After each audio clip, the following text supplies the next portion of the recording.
Just checking, is it recording? Yes, it's recording, that's good. Okay, good afternoon, everyone. Welcome to our Knowledge Exchange event today. My name is Christine Chan. I work for Elder Abuse Prevention Ontario. I'm very excited because this event is done in partnership between us, Elder Abuse Prevention Ontario, and the Etobicoke and North York Elder Abuse Networks. Specifically, the Etobicoke one is called the Prevention of Elder Abuse Coalition of Etobicoke and York, and then the North York Elder Abuse Network. Today, we're doing a session on legal responses to elder abuse. In a couple of months, I'm excited to tell you that we're going to be doing non-legal responses to elder abuse with the North York Elder Abuse Network hosting. So keep your eye out for the webinar in a couple of months. Not everybody, as you know, wants to call the police or go to court over elder abuse. So it's really important we also know what the legal responses are, what's available, and then what the non-legal responses are for elder abuse situations. Okay, so just gonna go, okay, some housekeeping. You're all muted and we can't see you. We've got hundreds of you on, so that's why you're all muted, but please share your thoughts and insights in the chat box and keep your questions for the Q&A box. It's easier for us to see very quickly where all the questions are if you put your questions in the Q&A box. Thank you. All the slides that you see today will be available in addition to the recording at our website within a couple of days. So check our website in a couple of days. I want to thank Kevin Klein and Liz McClooney today. They are our sign language interpreters. Thank you so much. Some of you will be wondering, how do I see all the speakers? How do I see all the speakers? So go to your right top corner of your screen and select gallery view. You should see all of us, okay? And you should see the sign language interpretation. Okay. Just for those who are not muted, if you want, you can mute yourself so that until you speak, so that it's quiet for everybody. Okay, I see we've already got questions in the Q&A box. And you know, I want to thank all of you who submitted a question when you registered. Lisa's going to talk about those because she's been diligently reviewing all your questions along with the speakers. Okay, so the speakers will be visible when they're presenting as well as for the open discussion. And there will be an evaluation that pops up in your email or your after the webinar finishes. We really appreciate you filling the webinar evaluation in. Thank you. We appreciate that many of you are here today because you know or you are working with circumstances or issues of elder abuse, but we have to maintain privacy and confidentiality. So we'll be only answering questions in a general fashion. And we're answering questions that people have already submitted or questions that people are going to submit in the Q&A box.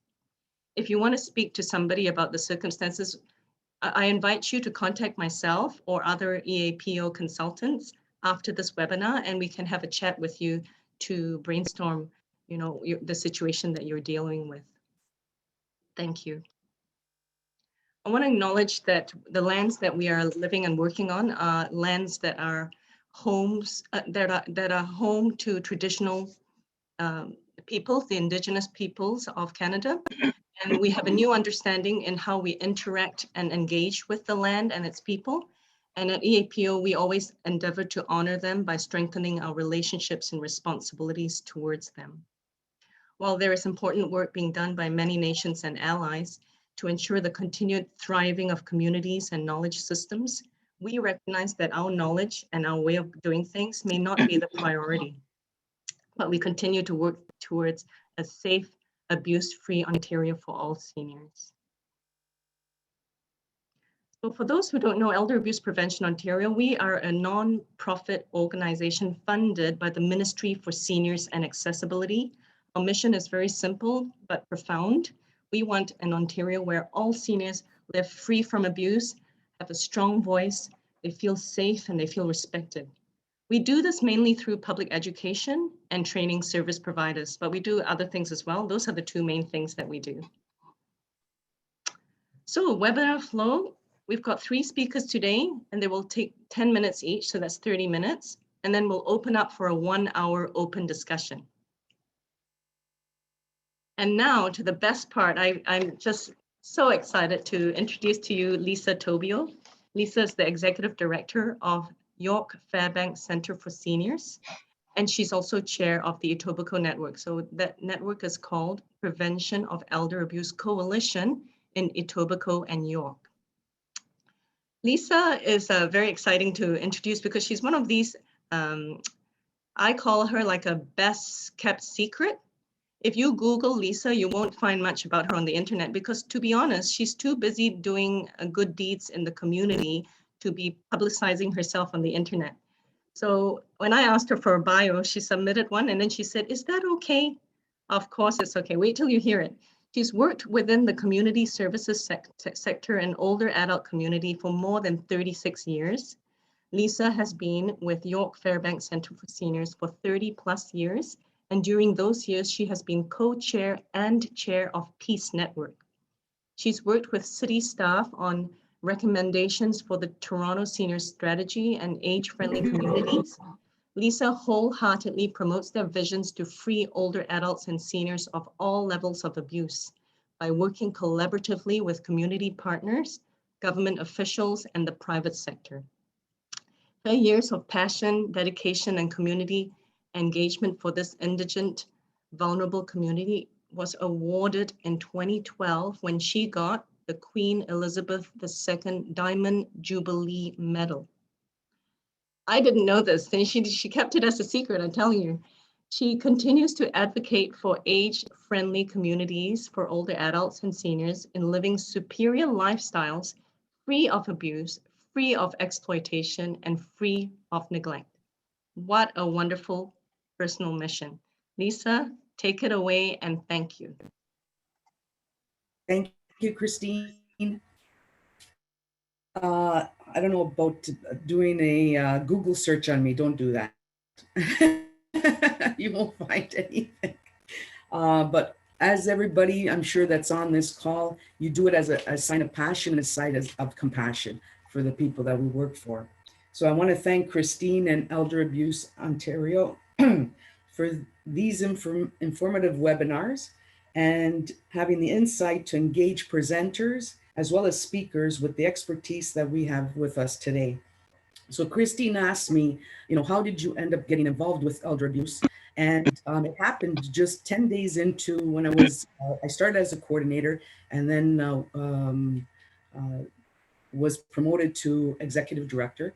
10 days into being an executive director, I received a phone call from a granddaughter of one of our members at that time, that she felt that her grandmother was being taken advantage of by her own parents. She was an only child, and as her mother was an only child, and this was her maternal grandmother, she was very close with her grandmother. And the situation happened that her parents encouraged her grandmother to sell her home, and they said that they would take the grandmother in so that they could all live together. They would build her own area so that she could have her own independence with a kitchen and things like that. The house ends up getting built, or I should say they encouraged this grandmother to sell her home. She gave the proceeds of the home, unfortunately signed papers to give the proceeds of the home to her daughter and son-in-law. They put her in a housing situation, subsidized housing, and end up not bringing the grandmother with them. And the granddaughter said that all along they never had any intention of bringing the grandmother with them. So she didn't know what to do. I was lucky that I had some kind of work relationship with our local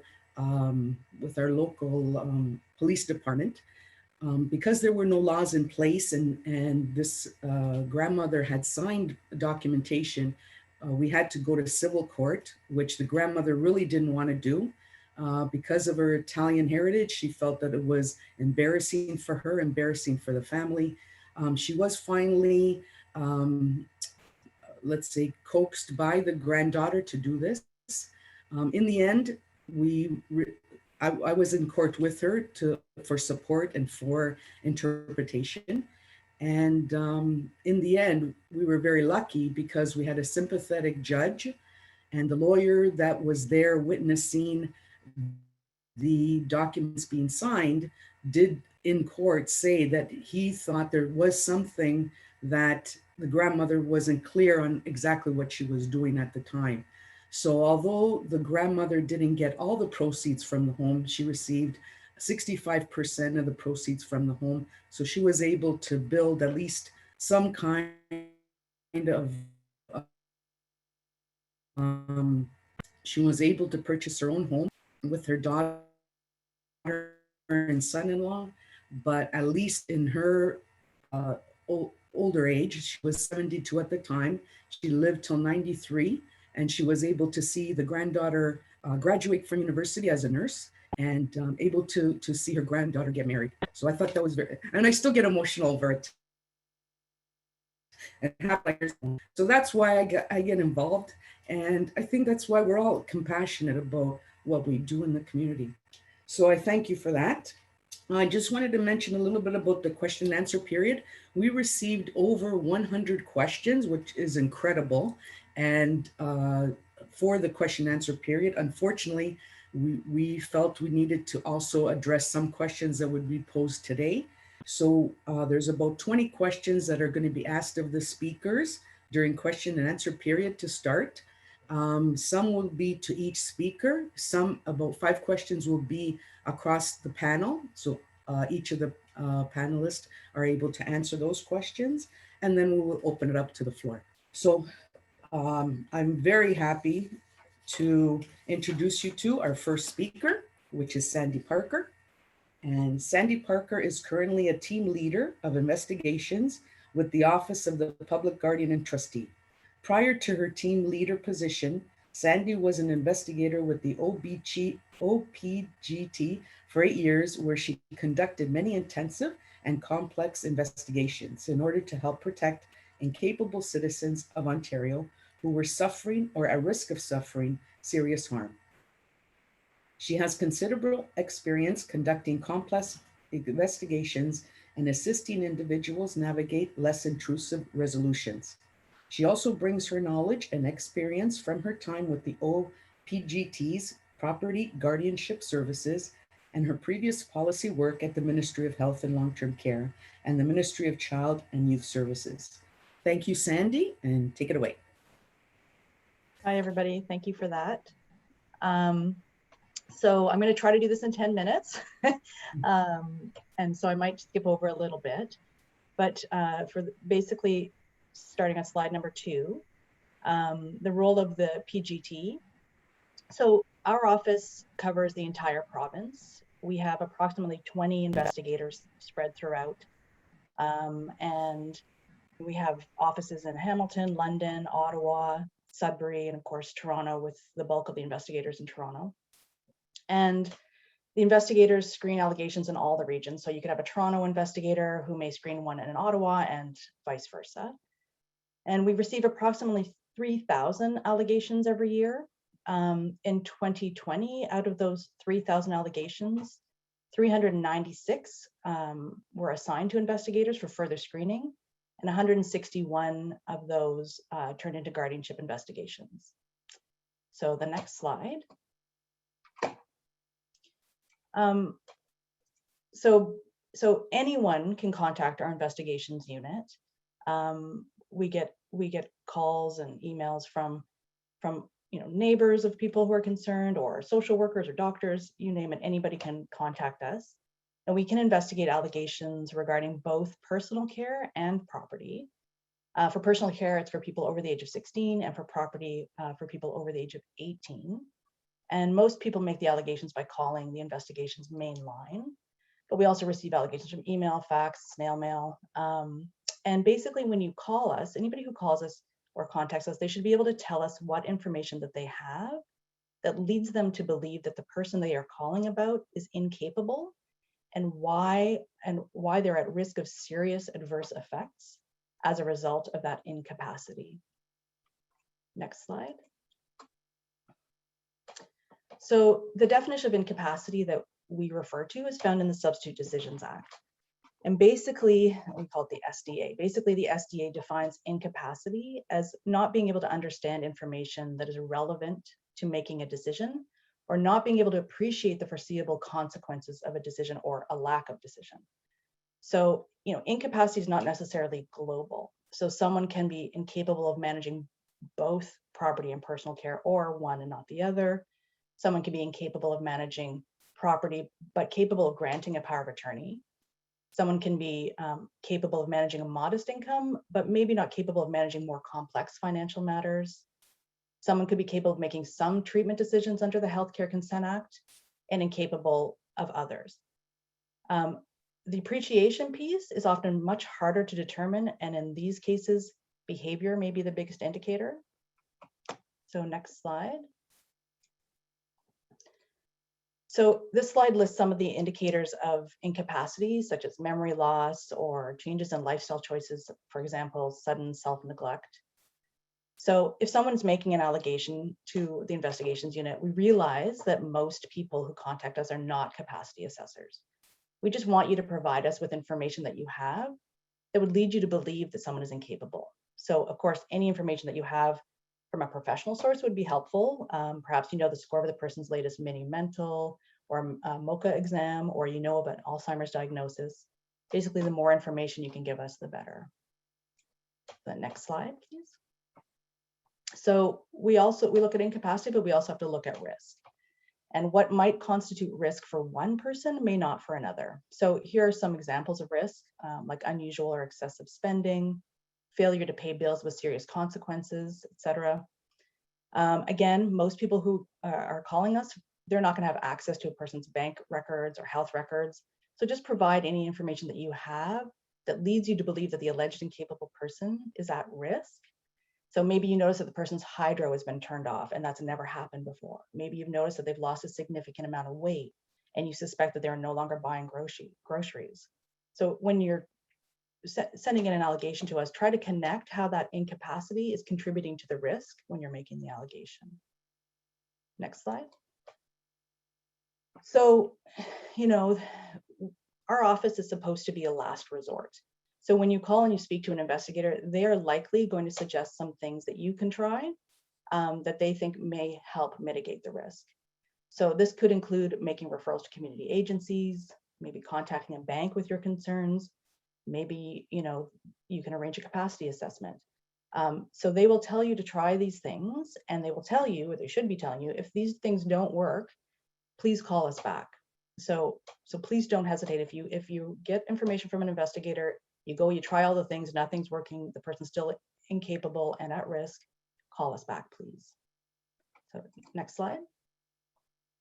So our office obtains the authority to manage somebody's property in a few different ways. So the first one is when a certificate is issued under the Mental Health Act, certifying that a person who is a patient of a designated psychiatric facility is incapable of managing property.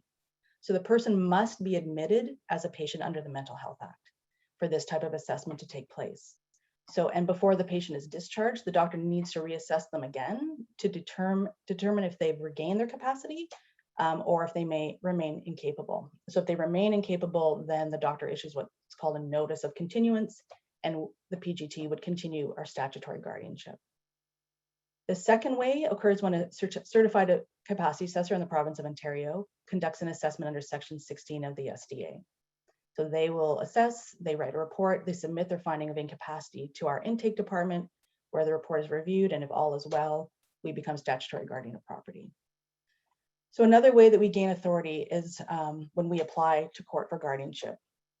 What everybody needs to know is that this is not a quick process. It can take many months before an investigation is completed and a court date is set. So please note that we are not an emergency service. We can also act as a statutory trustee, which usually pertains to people with income such as old age security or Canada pension or ODSP. And that's typically done after an investigation has taken place, and the trusteeship is recommended because it will alleviate the risk. And there's no other interventions that are required that are, maybe more intrusive. And lastly, in rare cases, the PGT will agree to be appointed in a continuing power of attorney for property. So in every case, people should keep in mind what it means for the PGT to be someone's guardian of property. They will lose a considerable amount of autonomy. We will try to keep a client's previous capable wishes in mind, but we may make decisions that they do not like. For instance, they will no longer have access to credit. We will determine their budget, and they will no longer be able to spend their money as they please, but they'll be given a set allowance. So guardianship is necessary in many instances, but I think people need to know what it entails. Next slide. So we also do investigations for personal care, and we look at the Substitute Decisions Act again for the personal care. The realms of personal care that we look at are healthcare, nutrition, shelter, clothing, hygiene, and safety. And again, someone can be capable of some of these areas and not others. The next slide. The PGT rarely seeks appointment as personal care guardian. We currently act as personal care guardian for 52 people in the entire province, and that's compared to 12,500 property clients. So, in actuality, it's rare for us to seek a court-ordered guardianship for personal care for seniors. Ontario has the Healthcare Consent Act, and we have long-term care homes that everybody can afford because of year to income. And we don't have the power to force a hospital to admit a patient.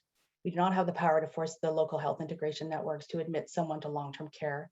And if those are the things that would alleviate the risk to the person, if the PGT obtained personal care guardianship, it wouldn't necessarily be the solution. It wouldn't necessarily help. If we do seek guardianship for personal care, there must be a plan that we can act on that will alleviate the risk to the incapable person. So we typically rely on service providers in the community to produce the plan, and that's what we present when we go in front of a judge in our application. Next slide. So again, the first point of contact is typically to call our main line. Investigators will screen the allegations and they'll collect the information about the incapacity and risk. And allegations don't always require a full investigation. If we determine that the allegation meets our criteria, then it will be promoted to a guardianship investigation. Next. So before we commence a guardianship investigation, we need to consider, is the public guardian and trustee the last resort? Is there a family member that can apply for guardianship instead of us? Will a referral to a service provider alleviate the risk?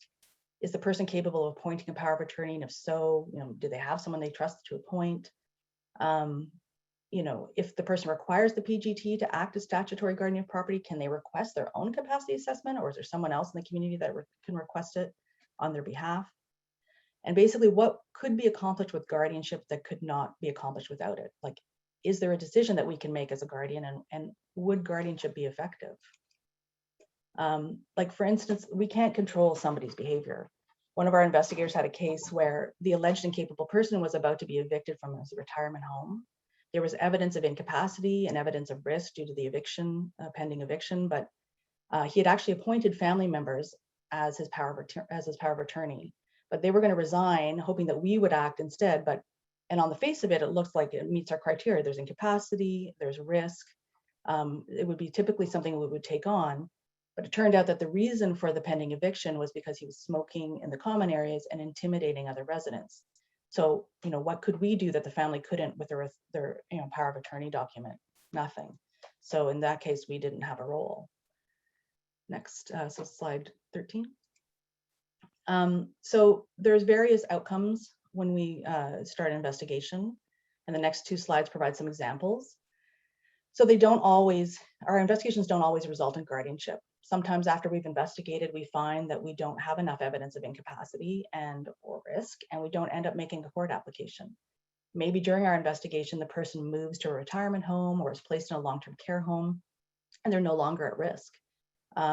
Sometimes we just get property guardianship, and that resolves personal care risks, because at that point, then we can arrange and pay for meal deliveries or pay support workers, and that might resolve some of the personal care piece. Next slide. So sometimes during the course of our investigation, a capacity assessment occurs, and we obtain statutory guardianship that way. So basically, at any time that we determine that court-ordered guardianship is not required, we close our investigation. Next slide. So, there's many misconceptions. Here's a few of them. So basically, just because there's an allegation made to our office doesn't mean it's going to end up in an investigation. Just because there's a person in the community who is suffering abuse or is vulnerable doesn't mean that they're incapable. Mental illness doesn't equal incapacity. Just because even if we're in a guardianship investigation, even if we start a guardianship investigation, doesn't mean that we'll end up with court-ordered guardianship or statutory guardianship. And just because somebody may, be incapable doesn't mean they need guardianship. And the next slide. So again, some other misconceptions. So when somebody becomes a client of our office or we're the guardian for them, we can't jump the person to the front of a waiting list for services or housing. We can't, we don't have any effect on the person's behavior. We definitely can't make people's family members get along. We cannot create more resources than the person is legally entitled to, and we can't force those who've spent the person's money to give it back if it's gone. And we can't punish those who've harmed or taken advantage of the incapable person. So sometimes when we're investigating, it could look like they're getting services all of a sudden, but that's usually because they have they have their risk level is so high that they finally get some services, not necessarily due to our involvement. If there's a depletion of funds and the person becomes our client, we may be able to take legal action if there's a possibility of recovery. It's not guaranteed. It obviously has to be financially beneficial for the client to do this because it's legal fees involved. And keep in mind that the criminal courts deal with restitution, not civil, and the public guardian trustee operates in civil court. Next slide. So again, our investigations can take months before we end up in front of a judge. It's not a quick fix. So please call the police if a crime is suspected, or 911 or police ambulance if there's an immediate risk to somebody, because we're not a crisis intervention team. And we are last resort. And again, we operate in the civil judicial system, not criminal. So we can't lay charges.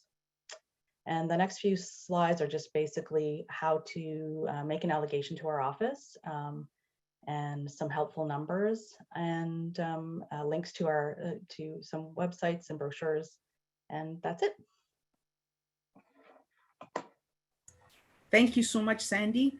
I'm going to move it a little bit along with Clara is our next speaker. Clara McGregor joined the Advocacy Center for the Elderly as a staff litigation lawyer in 2016. She provides summary legal information and advice through clinic intakes, manages a diverse litigation caseload, and regularly speaks at professional development and community events. She is interested in particular problem solving, peaceful conflict resolution, and access to justice. Prior to joining ACE, Clara was an associate at a small Toronto litigation firm where she defended professionals, businesses, and not-for-profit organizations in various legal disputes. Clara obtained her JD at Queen's University and was called to the bar in 2014. Welcome, Clara. Thank you so much, Lisa. And thanks, Sandy. That was a really helpful review of the work of the PGT. So I hope everybody can see me and hear me. I do not have a PowerPoint, so you're going to have to look at me as I chit-chat away for 10 minutes. So as Lisa mentioned, ACE is a community legal clinic, and we're funded through Legal Aid Ontario, which is one of more than 70 legal clinics in the province. We offer free legal services to low-income older adults all across Ontario. Most of our court and tribunal work is restricted to the GTA due to funding restrictions, but we are able to provide lots of other types of remote services to people all over the province. I am one of 6 lawyers at our office.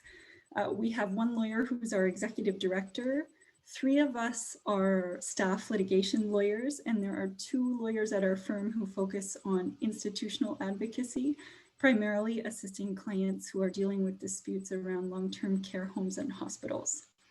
We also have 3 paralegals who conduct a lot of our intake work, assist with file management, and run special projects at our office. We have an office coordinator and a rotating cast of students and support staff, depending on the time of year and our funding. We do public legal education work, like this presentation I'm a part of today. We also do policy work, so our office is sometimes consulted when there's proposed changes to Ontario laws that impact older adults. And then we spend the bulk of our time doing direct client services, which is what I'll mostly talk about for the next few minutes. Our clients are low-income older people in Ontario, and we loosely define older adults as people over the age of 60, but it's not a strict definition at our office. Sometimes we have clients who are younger than 60 or even much younger than 60, depending on the legal issue that they're encountering. For example, in Ontario, there are some very young adults who live in long-term care homes because that's the best setting for their care needs to be met, and they are sometimes our clients. Our clients also have to meet the income thresholds that are set by Legal Aid Ontario. And Legal Aid Ontario is a big office that's funded through the Ministry of the Attorney General. It funds the clinic system as well as the certificate program where people can bring legal aid certificates to lawyers in the private bar to access legal services that way. And the income threshold that we have to meet is for a single adult, their income needs to be $22,720 or lower per year. And for couples, it's an annual combined income of $27,516 a year. These are very specific numbers. Again, it's set by the province, and we do have some discretion. So sometimes our clients indeed have a higher annual income than that amount. There are lots of people in Ontario who have higher income than that, who cannot afford legal services because legal services can be quite expensive. But we are constrained by resources in that there are unfortunately many, many Ontarians who do meet these very low income thresholds. And so we're kept plenty busy working with folks who are of the lowest income brackets in the province. So what type of direct client files do we do? So the purpose of our clinic is to try and focus on legal issues that are of special importance to older people who have lower incomes. So we deal with disputes between tenants and their retirement home landlords, disputes between residents and long-term care home operators and the care providers within those long-term care homes, disputes arising from powers of attorney. We take on some civil claims in the Superior Court of Justice, primarily to assist seniors in recovering property or money that has been lost as a result of elder abuse. So we sometimes take on cases like the one that Lisa described at the beginning. We deal with a lot of questions around the Canada Pension Plan, old age security, and the Guaranteed Income Supplement. Legal issues around healthcare consent and advanced care planning, some human rights issues that might arise in the context of accessing healthcare or other services or housing, and some consumer protection and scam matters. So what does that actually look like in terms of how we help people who might be encountering these types of legal issues? So sometimes we'll just provide people with general information about their legal rights and options in a circumstance, and then they take that information and run with it and navigate the situation themselves. They just needed to know what their rights in a particular situation are. Sometimes we're retained by older adults to investigate a situation, perhaps provide a legal opinion about options, and then sometimes communicate on behalf of that client with a third party, for example, their landlord. And sometimes we are retained to commence formal legal actions against the party with whom they're in dispute. For example, commencing an application in the Landlord and Tenant Board, or an action in the Superior Court. Okay.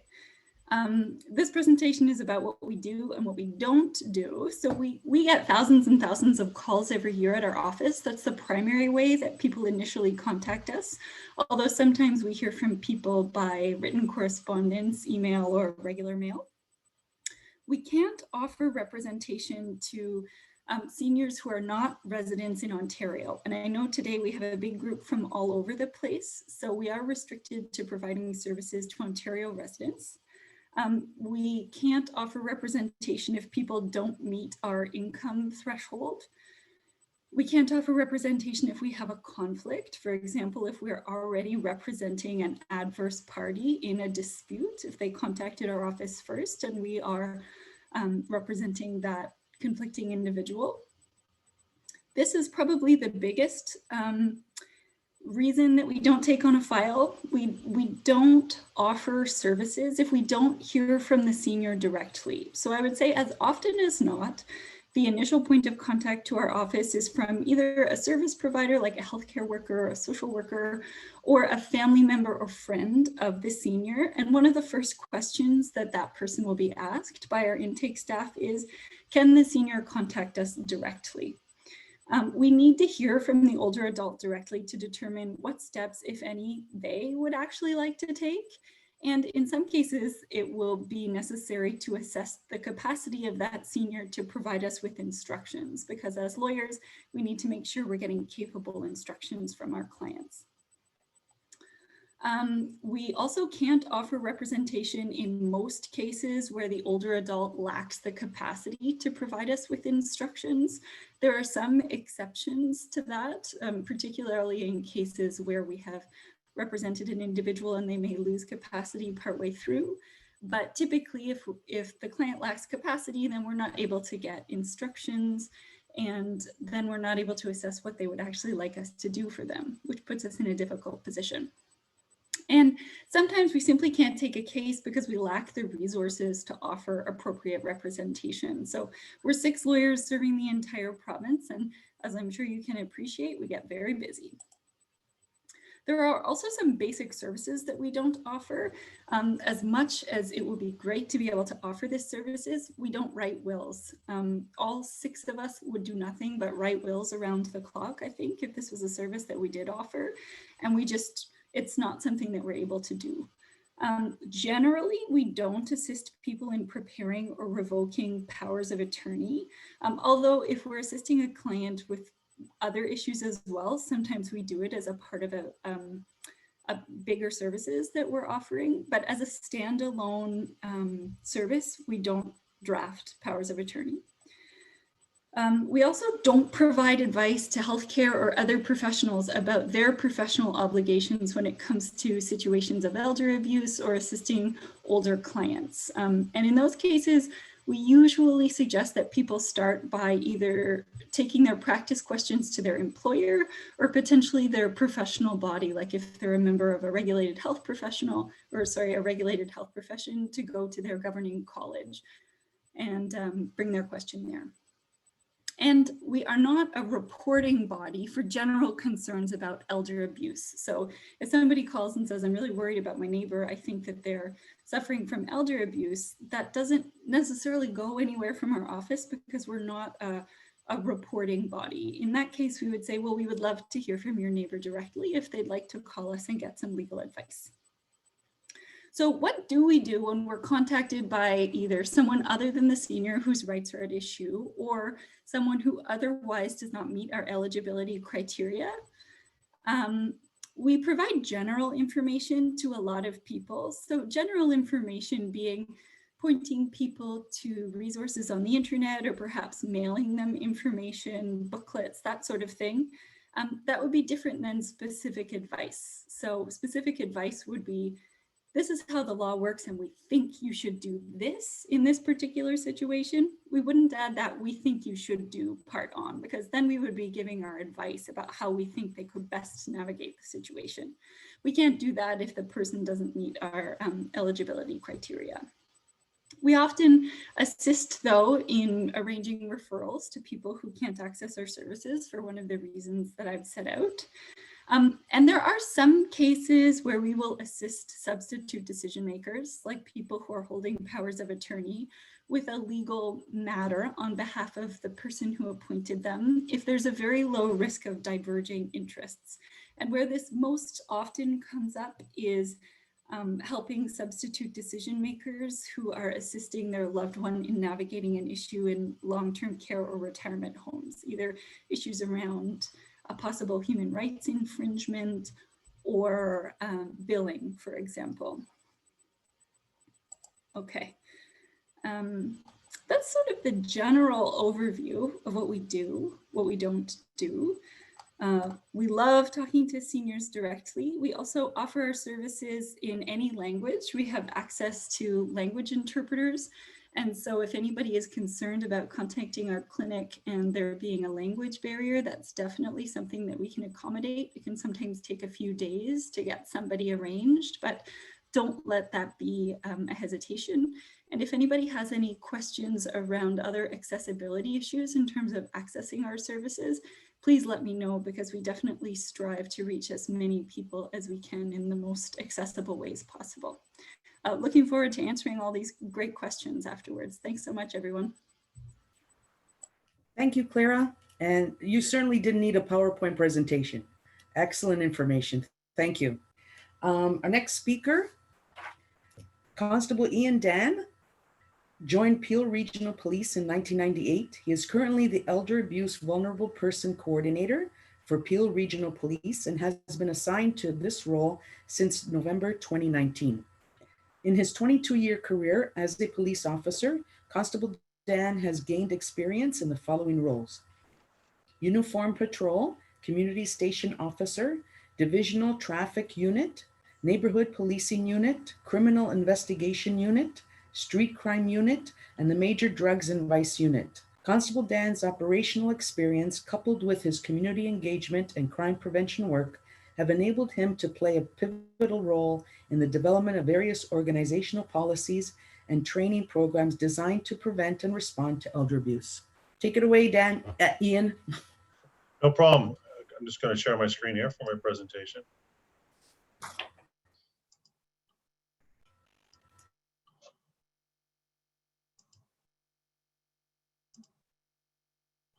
So good afternoon, everyone. Like I said, I'm Constable Ian Dan. I'm the Elder and Vulnerable Person Coordinator with Peel Police. Just to give you a bit of a background, in 2015, the first full-time position of elder abuse was created within the Peel Regional Police. Prior to 2015, the position was split between the mental health coordinator and the elder abuse coordinator. So you can imagine the workload of one person doing both jobs. Just to put that into perspective, today, currently, our mental health unit alone has one full-time coordinator, 4 COAST crisis support officers, 12 mobile crisis rapid response officers, 9 community mobilization officers, 48 divisional mobilization unit officers, as well as 16 divisional mental health representatives. All these officers are involved in mental health to one degree or another. These officers are needed and vital in supporting our community, and a few of these units, primarily our COAST unit, our community and divisional mobilization units, greatly assist myself and elderly people in the region of Peel from a community policing or outreach aspect, not from an investigative outlet. So what is my role with as the elder abuse coordinator? Well, I'm going to tell you, and this is right from our directive. The elder abuse coordinator in Peel Regional Police shall act as a resource to members of the service in the community. That means whenever a community member or a fellow police officer has a question about elder abuse, they get referred to me. Provide assistance and guidance to officers, victims, complainants, and their families. So after reviewing a case, I will follow up with the victim and their families to see if they have supports in place or need assistance. I'll also be involved with officers to see if they need assistance with specific investigations that involve elder abuse. To establish and maintain a liaison with other police agencies, family and criminal justice agencies, community and social agencies, the coroner's office, and organizations that deal with issues related to elder abuse. So in reality, I'm in constant communications with officers in similar positions such as myself. I am a member of LEAPS, which is a law enforcement agency protecting seniors. I'm a committee member on PEPIN, which is Peel Elder Abuse Prevention Network, and I work with several community agencies and partners that assist seniors in the region of Peel. I am to coordinate all training programs, lectures, and disseminate information to members of the Peel Regional Police. I'm basically responsible for all the training that everyone in Peel has in relation to elder abuse. I work directly with our senior fraud officer on frauds and scams that are happening currently in Peel against our seniors. And I already work with any other investigative bureau that's investigating crimes against seniors. Lastly, I review all occurrences forwarded to the Elder Abuse Task List and make appropriate referrals, excuse me. So what this, I'm going to talk about in the next slide, but Peel Police have established a criteria that whenever an occurrence or report meets a certain threshold, it'll be reviewed for potential elder abuse. This can be because of the age of the person or actually the occurrence type. So I just mentioned that we've established a certain criteria for looking at cases of potential elder abuse. Any criminal allegation or offense where the victim or the accused meet a certain criteria is going to be investigated for elder abuse, like your assaults, your thefts, your frauds. But as we grow and learn more about elder abuse, Peel Police is proactively looking at several types of occurrences that need to be investigated more in depth for potential elder abuse. Like if you look at the chart, in 2016, we reviewed 151 reports only on potential elder abuse. Last year, I did over 3,000. But this is actually a good thing. It's not a bad thing. And I'll tell you why. The main reason, the main culprit for this is we started looking at every domestic occurrence that involved a senior person in the region of Peel. From, you know, people are living more and more in multi-generational homes. We have a lot of parents who looked after their child who had a mental health issue. Now the role's kind of reversed where they're becoming elderly and they're becoming the primary caregiver. And we decided that these types of occurrence, well, not always, but can commonly be risk indicators for elder abuse or some forms of neglect. We looked, I look at every missing person call or found wandering elderly person call and see if it needs to be investigated for further neglect or potential abuse. So you can obviously see by the drastic increase in cases reviewed that we're picking up on more and more of it. And no, not every domestic call or every missing person call is going to be an elder abuse call. But we found that these can actually be precursors to it and need to be looked at more in depth to protect potential victims of elder abuse. And these occurrences also aren't only looked at through a criminal lens. I'll examine the reports to see if these involved parties need referrals or assistance to various community agencies and groups. So in my opinion, this identifying more cases, both criminal and non of elder abuse or potential elder abuse is stopping some of them falling through the cracks. And this is why I'm exploring new and different types of police reports to look at to catch more. And I'll talk about that more in a couple slides. So I mentioned that it was good news that we're reviewing more reports. If you look at the second line here, total cleared by charge, this is Peel Regional stats for criminal charges and elder abuse. This is not the good news. We went from 15 criminal charges of elder abuse in 2015 to 238 in 2019. Now, the chart's not updated for 2020 yet because I haven't received the official stats, but I'm told it's going to be somewhere around 400. So the trend continuing of increasing criminal charges is very concerning. And it seems the more occurrences or police reports that are examined, the more criminal charges and elder abuse we are finding. So what type of charges are we finding? Assault is the big one. It makes up for more than 50%. And that's two kinds of assault. Assault level 1, this is the basic punch or a slap. That's about 34% of all criminal charges. 20% that's going to be a more serious assault where it's, we call it assault level 2. So assault caused bodily harm or assault with a weapon or choking. That makes up 20% of all charges laid. The next in line is a bail violation. So that's if, say, a child's been charged with assaulting their parent and those conditions placed on them not to have contact or attend that residence, and then go back and they're arrested for breaching that bail violation. Utter threats is next. And I mentioned earlier about new different types of reports I'm looking at. So one of them is Liquor License Act charges, right? We started keeping track of these because I've noticed in a few cases now, caregivers who were responsible for the care of an elderly vulnerable person were intoxicated to a point where they were a danger to themselves and had to be arrested. And these people were responsible for the care of an elderly vulnerable person who needed constant support. So we flag these as possible signs or a precursor to neglect. Next was mischief or damage to property. I thought this was important to keep track of because often we found people who were intentionally damaging the parent's home or property because of anger or mental health or addiction issues. This behavior often escalated to where they changed to assault or thefts or other forms of elder abuse.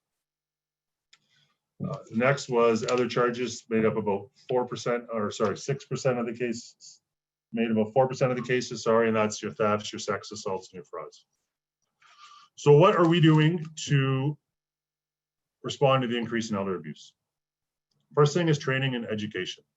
As often as I can, as many people as I can, I'm providing lectures and training to new officers, communicators, call takers, newly promoted sergeants, and very investigative on very investigative courses to raise awareness to educate officers on elder abuse.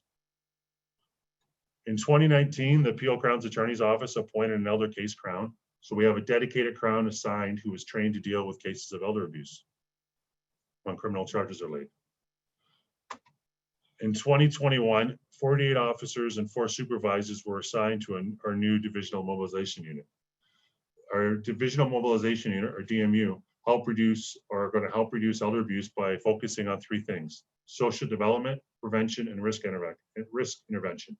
So they're going to go into places where seniors congregate, like, well, when COVID's over, like a community center, and provide information on the latest frauds or crime prevention.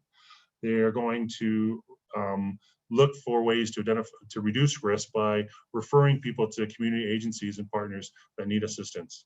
And lastly, they're going to try to mitigate people who are deemed high risk by, if no other step, maybe apprehending them under Section 17 of the Mental Health Act, getting our 24/7 crisis response team to attend, or refer them to any other community agency as appropriate. Last, I do environmental scan. Like I mentioned, I talk to other police agencies and I see what they're doing better than us in Peel. And I steal their ideas and try to use them here. That's pretty much it for all I got. Again, here's my contact info. It's Ian Dan. My phone number's there, my email's there, and I've recently joined the 21st Century. So I'm now on Twitter. So you can follow me at Ian Dan at IanDan2078. My contact info's on there. And I'd just like to thank Christine and Elder Abuse Prevention Ontario for inviting me to speak. And thanks. Look forward to your questions. Thank you, Constable. And wouldn't it be great that every city across Canada would have a team like Constable Ian Dan's team? I think that's just great. We're going to go over to the question and answer period. And I'm going to start by addressing each speaker, and then we'll do one question to all 3 speakers. So the first question is for Sandy. And how does OPGT help elders in abusive situations on reserve as compared to off the reserve? Okay, so we can investigate allegations for both property and personal care when the alleged incapable person is Indigenous. But if the person is considered to be ordinarily a resident on reserve or Crown land, then the Federal Minister of Indigenous Services Canada may have jurisdiction with respect to the property piece. So for instance, if a Section 16 capacity assessment was requested and they were found to be incapable, it may be that the federal government it has the authority, the jurisdiction to deal with it. If a capacity assessor is meeting with somebody and they are aware that the person that they are assessing is Indigenous, then they should indicate to the person when they're assessing that Indigenous services may be responsible if there was a finding of incapacity to manage property, and not necessarily the PGT. When it comes to personal care matters, investigation can proceed in the usual manner, but there are often access issues in completing the investigation or some issues with determining a solution. In many cases, a personal care matter will be referred to the band rather than the PGT seeking a court order. So that's basically, I guess, hopefully that answers that. Thank you. This is for Clara. What steps can be taken when one family member isolates an aging parent? Okay. So I'm going to start all of the questions that get asked of me with "it depends," which is a classic lawyer response. For this question, it would depend, first of all, if there's capacity concerns about the older adult. So isolation is something that happens a lot, and the approach to how to deal with it would be different, in my view, whether or not the person may have declining or changing capacity. I also know that there's a question coming up specifically about powers of attorney and isolation, so I'm going to set that issue aside for now. The first step I would say is, can anybody reach the older adult who is being isolated or potentially being isolated to determine what they would like to do?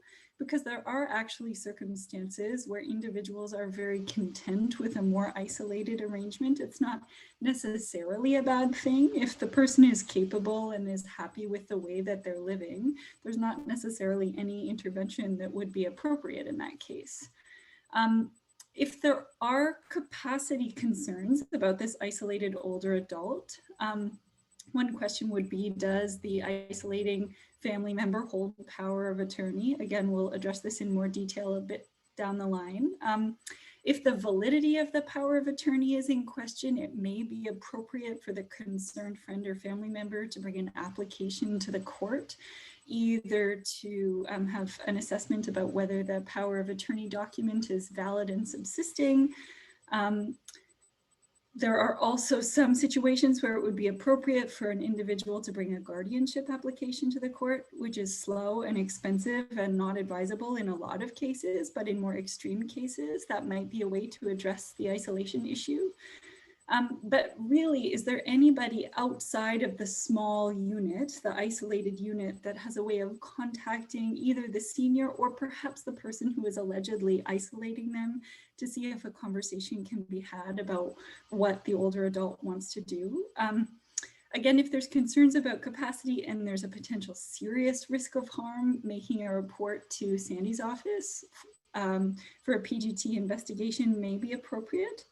And if it's an immediate welfare concern, in some cases, contacting the police and asking that a welfare check be conducted at the address, again, could be appropriate. But because isolation looks so many different ways, there's not really a one-size-fits-all answer to this question. So it really depends. And if there were a senior who contacted us who was concerned about being isolated, we would definitely want to help them out. Thank you, Clara. This is for Ian. Is there a minimum amount of money that needs to be stolen from a bank account for the police to do a fraud investigation? No, absolutely not. A theft of $1 is a theft. So yeah, the answer is no. We would do an investigation, especially if it's in relation to elder abuse. We'd even take that more seriously because of the vulnerability of the victim. Thank you. This is for all speakers, please. If a lawyer is representing an individual who is making a dependency claim against an estate of a relative, but during this representation, the lawyer realizes that this individual is a litigation guardian and there's no known cognitive issues, not even sure why this litigation guardian is required, and power of attorney is the same person, is financially abusing the person, and that money is missing that was given to support the individual, and funds are also being held in the guardian's name as opposed to the individual who the funds were intended for, is a lawyer, the police, or the OPGT obligated to report this to anyone? I can start that one if you'd like. Okay, thank you, Claire. I think basically the question is, If there are concerns that a litigation guardian is not acting in the best interest of the party under disability that they are meant to be representing, what should an individual do? So as a lawyer, if I were taking instructions from that litigation guardian, my client is the person under disability that the litigation guardian is representing. So litigation guardians come into play if the party is under disability, whether they're a plaintiff or a defendant in a lawsuit, or if they're under 16 years of age. So I don't deal with that at my office. Under the rules of civil procedure, as a lawyer, what I would likely do is, number one, I'd probably call my practice management hotline because there's some potential tricky conflict issues and I would want to make sure that I'm navigating them appropriately. But then I would likely bring a motion to a judge at the court asking that that litigation guardian be replaced by somebody who is not adverse or potentially adverse in interest to the party under disability. Because as a lawyer, I have a duty to protect the interests of my client. And even though when there's a litigation guardian, I'm taking instructions from that guardian, my client is the person who is a party under disability. So it's kind of a technical rules of civil procedure question from a lawyer's perspective.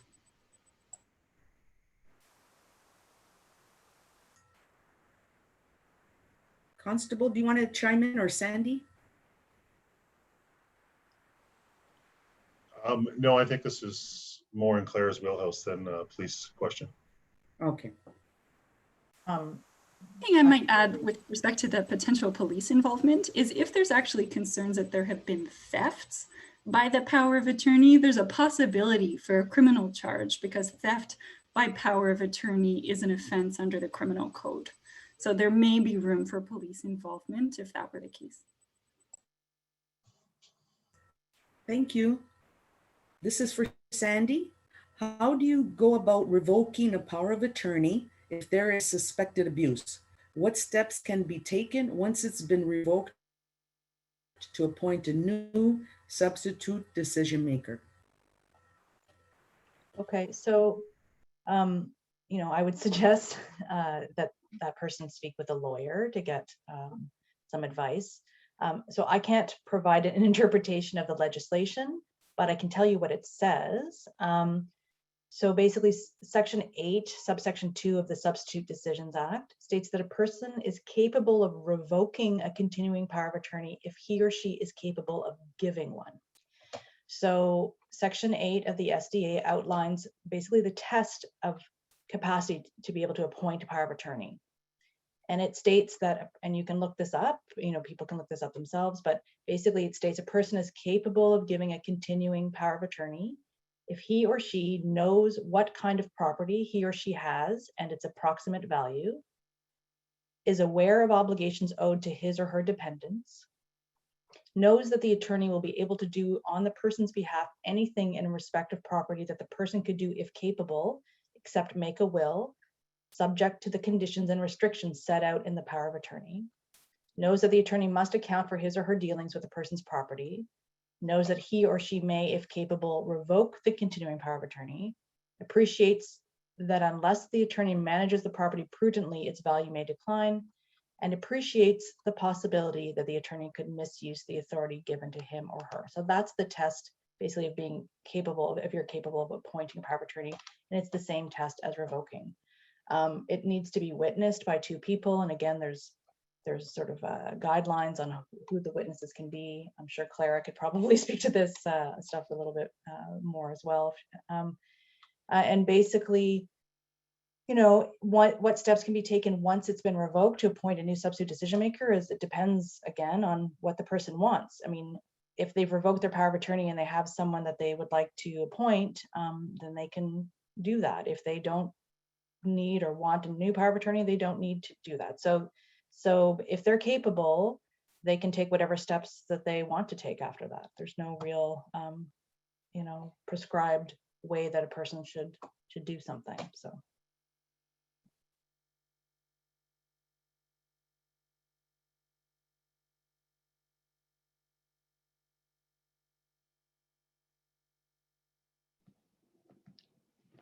I'm noticing that Lisa's frozen. So while she's thawing, I'd like to pose a question for any speaker. What if the POA is the perpetrator of financial abuse and the client has dementia?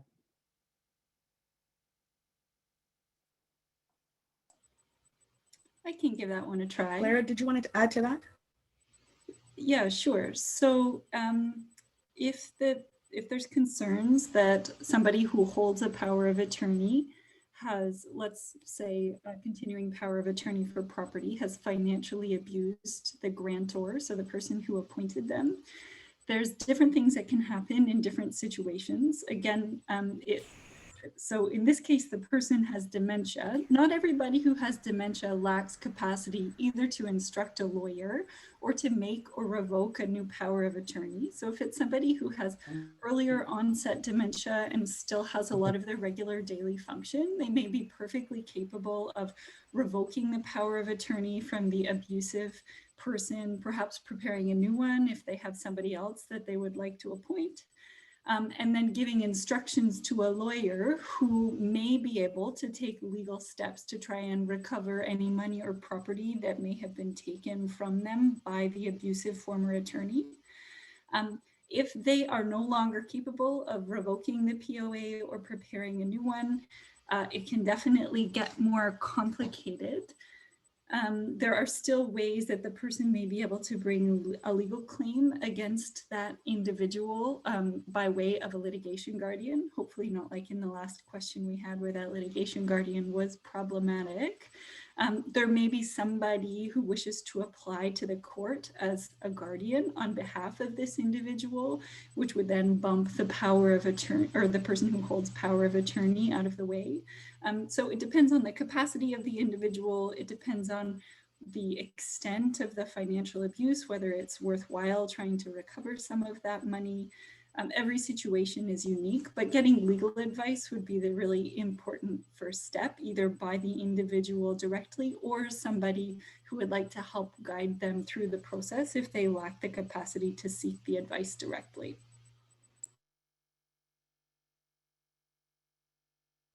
Great answer, Clara. Thank you so much. Lisa, okay, you're back. Great. I'm sorry. I keep losing. We're having construction in the area. I apologize. Of course, of all days, we have to lose connection today.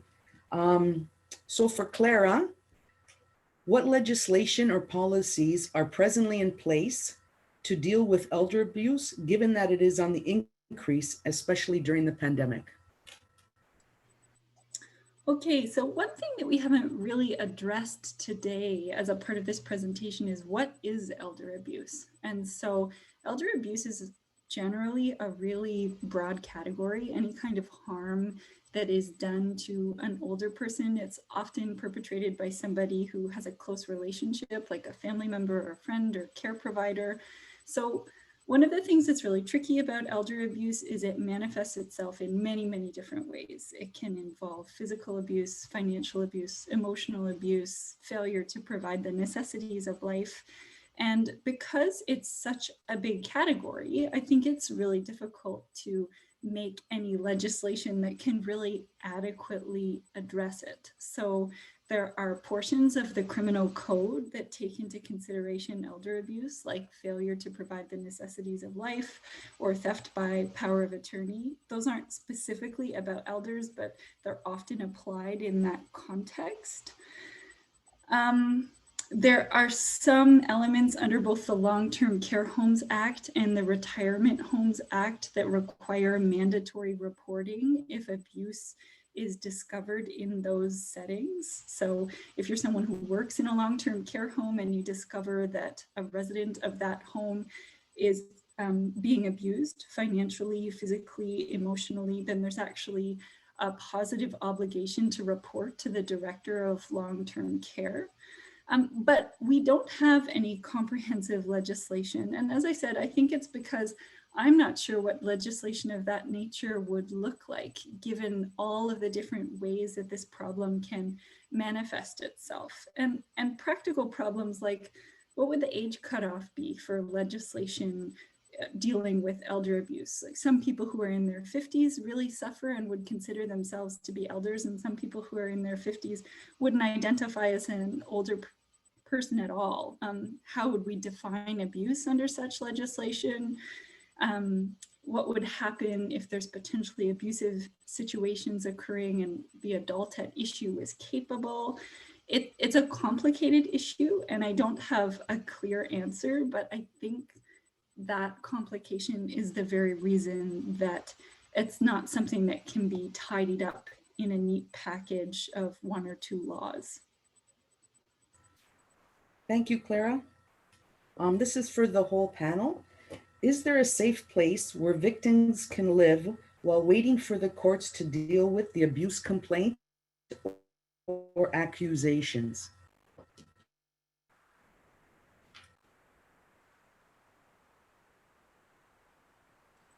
So I'm assuming that the abuser is probably living with the, yeah. Yeah, that silence is telling, I think, that housing is an issue for everybody across Ontario right now. Access to good, safe housing is a problem for people whether or not they're suffering from abuse. And we really need to put more resources as a collective into solving this problem. I often wish that I could sort of turn a key and open a magic door to the place where there is safe and affordable housing to all. And I certainly don't have a copy of that key. If you do and you want to cut me one, please send it along. But no, there's lots of people who are waiting perhaps to have money returned to them through a lawsuit, or are waiting for a long-term care home bed, who need an alternate safe place to go. And that's when having a big supportive family or community network can really pay off. And a lot of people don't have that. So my understanding is no, there is not. And this is a big problem. It's a political problem, and it's a community problem, and one that we should all be working to remedy. So just when there are criminal charges laid, often the courts will put conditions on the person not to have contact or to attend a certain residence. But I mean, I think for housing, it's more region to region, or however they divide that up. I know at Peel, we have something called ship housing now, and we have temporary stays for people who need police beds, but that's only if the people are cognitive and have their capacity. When they don't, that is a huge issue, and I'll wait for someone to find that key. Thank you. This is for Constable Dan. In the case of an elder abuse incident where police are called, is it up to the police to press charges on behalf of the senior? Many times the senior will not press charges, but will continue to be harmed. So in order to lay charges, obviously we have to have evidence of offense. And unfortunately, a lot of times the evidence is going to be coming from the senior. And if they aren't necessarily willing to cooperate or provide a statement, then we don't have enough evidence to support a charge. However, there are certain offenses, anything domestic related especially, where we don't necessarily need their statement. We just have to have either an allegation made, or we see someone who has an injury and say, no, how'd you get it? And we can just assume it was through an assault. Then we can lay a charge. But most of the time, if we don't have their cooperation or information in regards to like a theft or a fraud, it's going to be very difficult to proceed by the way of charge. So yes and no, I guess the answer to that question. Thank you. For Sandy, can appointing a legal representative through the Consent and Capacity Board be a solution instead of a court guardianship for a furry senior? So, I mean, again, it depends on what the situation is. So I mean, not necessarily. So if you remember from my slide deck, personal care encompasses several things. So being appointed as a legal representative through the CCB, the Consent Capacity Board, under what's known as like a Form C, it only applies to things that are covered under the Healthcare Consent Act. The health practitioner, you know, they first of all have to find that the patient is incapable before they'll even go to any substitute decision maker. And it doesn't override a guardian, a court order guardian, or an attorney, power of attorney with authority. You know, so basically, they, like a CCB appointed rep would be the third ranked. There's a hierarchy in the Healthcare Consent Act of substance decision makers. So they would be the third person in the hierarchy below guardians and powers of attorney. So again, it all depends on the situation. It may be helpful, it may resolve some issues, but I don't have enough of the details to be able to really answer it properly. I would suggest that, whoever's curious about this, that they look at the CCB's website. There's like a frequently asked questions section, and if they don't get an answer that that they need there, then I would suggest calling them and asking those questions. Thank you, Sandy. This is for Clara.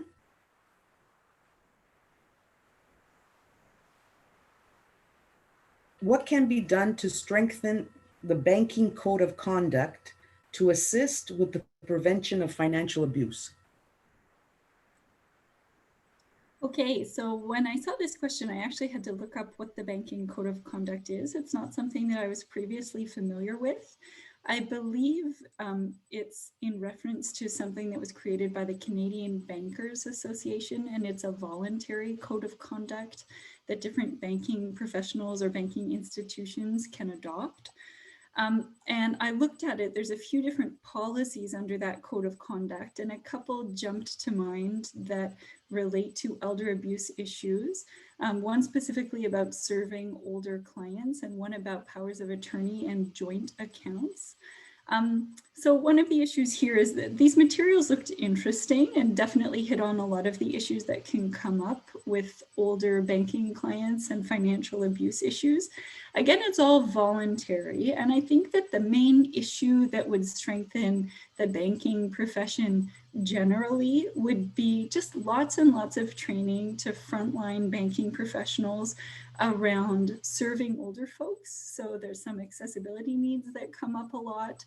And understanding how powers of attorney work, because it's not an infrequent occurrence for me in my practice to encounter a banking professional who might not understand how a power of attorney document works, or what somebody who holds a power of attorney might be allowed or not allowed to do. Or there's still some banks that are asking people to fill out their own banking power of attorney forms, which can be really problematic and is definitely not required for a bank to acknowledge somebody's substitute decision-making authority. So education, I think, is the primary thing that we need to see more of in the banking sector. And I know some banks have taken great strides, and we all have work to do in terms of understanding these issues better and learning how to spot potentially abusive situations, like unexpected or sudden changes of behavior from longtime banking clients can be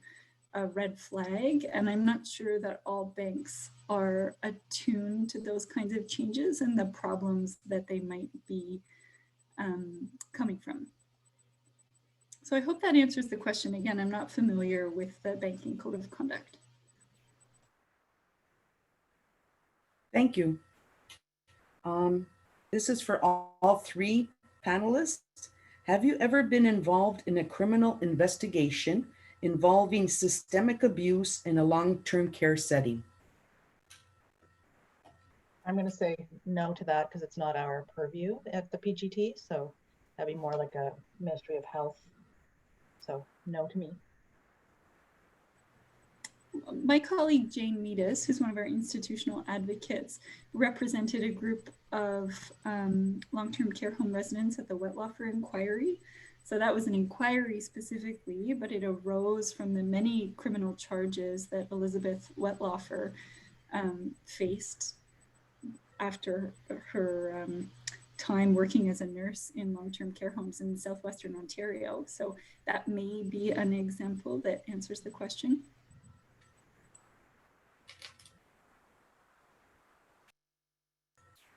Constable, do you have anything to add? So unfortunately, I assist with criminal investigations through advice. I don't get involved in them. So no, I can't say I've been part of a long-term care home. I know there's been a lot of obviously stuff in the media lately, so I expect it'll be sooner than later if we do get involved. So I'll definitely look out for that. Thank you. Constable, this is for you as well.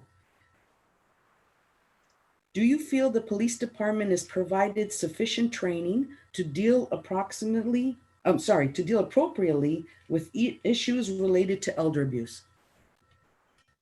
I think we're kind of like everybody else. We're all scrambling and trying to get more resources and more supports. Like right now, I think our wait list for frauds, just not even elder abuse fraud, just frauds in general, is almost 18 months. So how we can serve the community better, we're always looking at ways to improve. I think right now we have a management team who's dedicated and willing to look at different things to serve the community, and elder abuse is one of them. So I'm hoping with the new management in place that it won't be long till we do get some more, not just training, but more officers dedicated to strictly combating elder abuse. And like I said, I'm doing an environmental scan now of what other forces are doing, and I'm hoping we can, like I said, steal some of their good ideas and put them in place here at Peel. On that note, I wanted to thank all three panelists. I think you've done an amazing job. I think incredible information, incredible insight on this problem. I just wanted to end my portion with a poem that we have in our office, and it says, "Let's end elder abuse." So it starts, "My feeble hands are now outstretched to you. My eyes are dim, I have no insight but yours. My hearing is not as it used to be, so lend me yours. My voice is getting weak, so speak for me. My legs have lost their strength, so use yours to stand tall for me. Now bring your ears close to me and listen to my humble requests. Instead of inflicting physical pain, shower me with patience and love. Instead of disrespecting my body, treat me with dignity and respect. Instead of yelling, screaming, humiliating, blaming, and ridiculing, speak to me gently. Instead of neglecting and abandoning, let me feel your love and care. Instead of stealing and misusing my funds and assets, know that I need your trust always. Remember, I am still part of the human race. I still have physical, social, emotional, psychological, and spiritual needs. Please let me feel secure in your presence. By granting me these requests, I will enjoy the rest of my days, and you will be forever blessed." So I now put it over to Christine, and I thank you all again. Thank you so much, Lisa. It's so important to hear from Clara, Sandy, and Ian today. So thank you for all the preparation that you all did on the hundreds of questions that we got. I know that people are still sharing stories in the chat box, and we really feel for you. We know how overwhelming it is when you have any elder abuse situation. So I hope that today's knowledge exchange event gave you some resources or some ideas to point you to the right direction. Sometimes we don't know what the 20 steps ahead are, but maybe we know the first 2 steps. So I hope that you got a little something to help you with the next couple of steps. And you can contact me if you need to brainstorm or for a consultation call. I'm available, and I've put my email in the chat box. So I want to also remind you guys that we're having the sister companion to this event in late spring, probably May or June, with the North York Elder Abuse Network hosting. Today's one was hosted by Etobicoke and York Network. That's why we have Lisa as our wonderful host. So next time around, it will be on non-legal responses to elder abuse. So I want to say goodbye to everyone. I want to thank our sign language interpreters, Kevin and Liz. And thank you, the Elder Abuse Networks, for your partnership. We at Elder Abuse Prevention Ontario are so grateful for your work in all the parts of Ontario. As you all know, we have about 40 Elder Abuse Networks in Ontario. Thank you so much, and stay strong.